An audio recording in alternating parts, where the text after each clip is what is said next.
Hello, this is Brent Undhjem again, your B3 success coach, and we want to help you transform your life and your body and your health and your happiness.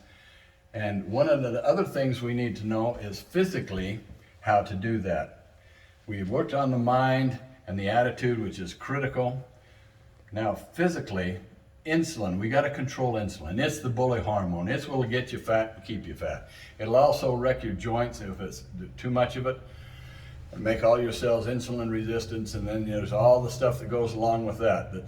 And you know the stats that are all over the world about this now. So what we got to do is control that. And we're going to use the baseline of blood sugar as 100, which is white bread. The scale that uses glucose as 100 is deceptive. It makes you think vegetables and fruit don't do anything, but it does. And the baseline here, and anytime on this scale, vegetables are 40, fruit is 70, white bread is 100, table sugar, sucrose, 95, wheat bread, 95. Instant potatoes, instant rice, 120, glucose, 130. Okay, on this thing, if you eat a piece of white bread by itself, your blood sugar raises way up here, 100% right now. Your pancreas sees that blood sugar rise, says, ooh, I gotta do my job. So it kicks in the insulin to drive this glucose into the muscle and liver in the form of glycogen, stored energy. Now, if those storehouses are already filled up, the cells resist that insulin and leave it in the bloodstream, that glucose, as triglycerides, liquid fat. You don't burn it up during the day, it's going to store it as fat. And so even if you eat a vegetable by itself, it's going to make your blood sugar rise, but not as high and not as fast. Pancreas still has to kick some insulin to move that in and store the muscle and liver in the form of glycogen. If you eat a vinegar or citric acid or fiber with your carbohydrate, it knocks your blood sugar down a little bit. You eat fat with it, it'll knock it down a whole bunch. So if you're gonna eat ice cream, eat the Haagen-Dazs, the good stuff. It's a lot better on your blood sugar level. But there's one thing that'll knock it down right above baseline, and that's protein. If you eat no more carbohydrate grams in a meal than protein grams, your blood sugar stays right above baseline where the insulin's just barely trickling in. It's the ratio of protein to carbohydrate, the primary determining factor to keep your blood sugar in the zone. But even if you're eating the way you should be, and just vegetables and protein, and you're going along and you're only eating 3 times a day, your blood sugar's going along, and before that next meal, your blood sugar drops down here.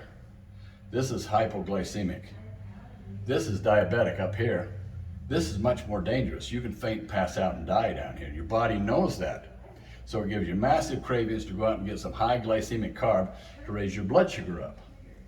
Well, if you don't do that, you resist that urge with discipline, mental discipline, it's still going to do that. And you know how it does it? It puts your body in a state of stress. So it can produce cortisol, the stress hormone, which will dump the muscle glycogen from the muscles and the liver into your bloodstream as glucose and make your blood sugar rise. That's how some people can be a diabetic and not be overweight and eat crappy. They're under chronic stress. If you're under a bunch of stress all the time, chronic stress, it's worse on your blood sugar level than eating a bag of sugar cookies. And anytime your circulation rises, your blood sugar rises, the circulation is depleted throughout your body, especially to the peripherals, your feet, your head, the back of your eyes. And since the circulation is restricted, your heart's trying to pump the same amount of volume through your body, blood pressure goes up. 1 in 10 people in America are diabetic. 1 in 5 have high blood pressure. And most of it, we got horrible diets, but there's chronic stress out there. Everybody's trusting in their own ability to handle everything, and they're never keeping up. So you got to control stress. And that is, people say, well, how can you do that? You do all you can do and trust in the higher power to do the rest. And that control the stress. And using these B3 bands and cranking up the growth hormone, and this exercise and controlling the cortisol, the stress hormone, is going to help a lot with that. There's also other things that we can do to help you with that. But the biggest thing is this exercise, this high intensity exercise, is going to help you control the cortisol, the stress, and keep our blood sugar flat.